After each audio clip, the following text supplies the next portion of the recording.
Dr. Layne Norton, you and I both changed our minds on a lot of things, but you were steadfast in your ways for quite some time on a number of different topics. And I want to kind of put you on the spot and say, like, what are 5 things that you've changed your mind on over the last 5, 6, 7 years where people might say, holy crap, I never would have thought that from Layne? After today's video, I put a 50% off discount link for Hiya Kids Multivitamins. I'm a dad, I've got 2 young kids, and I can attest to how difficult it is to get them to eat everything that's on their plate.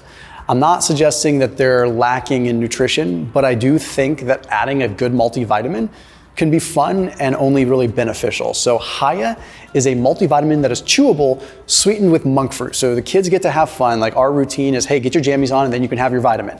They love it. Like, they think they're getting a treat and it's something that's nourishing for them. Plus it's establishing a good pattern. So I think as a dad, it's awesome. And Hiya was created by 2 dads that saw a need in the marketplace, and they saw a need that kids really needed. So anyhow, that link down below saves you 50% off your first order with Hiya. You can check them out. They've got an awesome lineup, and I think you'll really dig it, and your kids will dig it too. And if they don't like them, they taste good and you can eat them. So I did change my mind about fasting as well, from the perspective of, 10 years ago, if you asked me about fasting, I'd say, well, I don't think it's a good idea for people who want to build muscle because, we've shown that even an overnight fast will depress muscle protein synthesis. And so now if you're extending that out further, I don't know if you're going to be able to make up for this. There's been a couple studies now out of Grant Tinsley's lab, where I think he's at Texas A&M, where they've done, I think it's 8 to 12 week resistance training studies where people either do kind of your traditional 16-8 intermittent fasting with resistance training, or they do continuous feeding, and they've shown no differences in the accrual of lean tissue. So a couple caveats to that. 8 to 12 weeks, not a super long time. Not saying it's a bad study. It's not a bad study at all. But, differences in muscle mass are slow. Yeah. So we kind of were talking about this earlier. If you inject me with true serum and ask me, do I think that, any form of fasting is optimal if you want to be the most muscular person you possibly can be? No, but that's not most people either, right? If you're just worried about growing muscle and, staying lean, and you find that intermittent fasting is a useful tool for that, you can absolutely still build muscle intermittent fasting, especially if you're getting enough protein, getting enough total calories. And the one thing I will say about this study was they made sure they had them train during their feeding window, and they did advise them to get like 3 good servings of protein in. Peter at Hiya makes a really good point about intermittent fasting, which, on a practical level, he said, I have seen people kind of start to lose lean mass on intermittent fasting, but it's since we're compressing their feeding window, they tend to just eat less protein.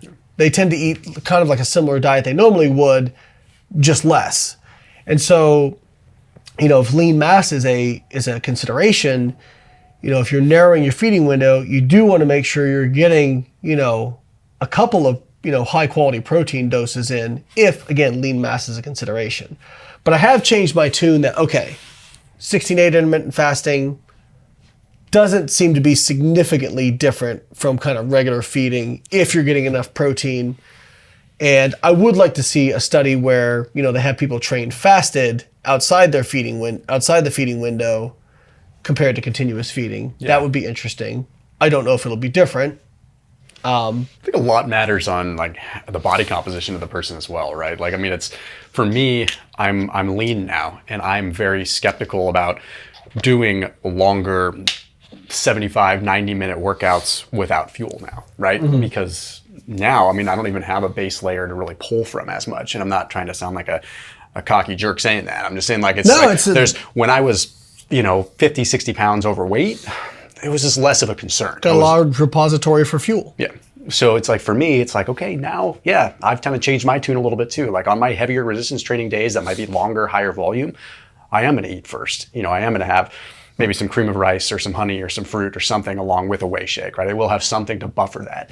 And it's, I can't say it's made a huge difference in my performance, but I feel like it's at least making it so that I'm not catabolizing quite as much. Because there was a stage there where I was like, I I was pushing these like metcons, like really starting to go kind of heavy into that world, and I was doing them all fasted in like 90 minutes. I'm starting to think, okay, strength is dropping, body composition is great, but strength is dropping. All these like buy signs are indicating that, okay, this is not working. I need to like throw a wrench in here a little bit. So I think the state that somebody's in might make a difference as well. Yeah, I think this is important to point out too, like the concept of your mileage may vary, right? So when I talk about studies, or when people report studies, what we're reporting is averages, right?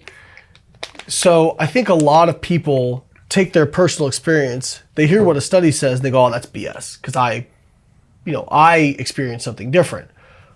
No, there's outliers. You could experience something different, right? So for example, on average, if you look at feeding before exercise versus fasting, the research is pretty clear. You perform better when you're fueled.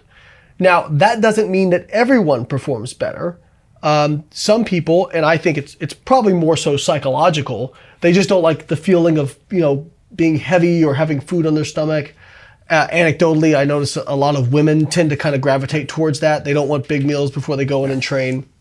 And so, but if you know that, then that's fine. And this is the disconnect, I think, sometimes between evidence-based stuff, bro science, and where the two need to meet, which is I'll say, okay, if I've got a new person, I'm probably going to start them, at the averages, because on average, that's most likely to work best for them. But if they're telling me, I feel like crap, I feel sluggish, but I feel better if I don't have as much food or no food, I'm not going to like doggedly make them stick with that. Yeah. It's like, okay, cool. Well, then we'll do that, right? Because to me, adherence and them feeling good during a workout, maybe it is psychological, but who cares? That's working for them. So I think that's where those two worlds really clash. And especially when some people hear what I say, or they listen to, how do I want to say this? Words come out of my mouth, but their interpretation of those words is quite different, right? And I think we all want our personal experience validated, And I think that's what I've tried to do a better job of, is saying, hey, here's what the data says.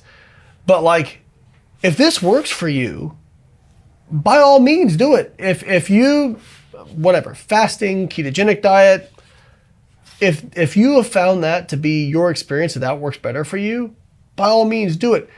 Where we're going to have problems is if you take your personal experience as to why everyone should be doing this and why it's better. That's when we're going to have issues.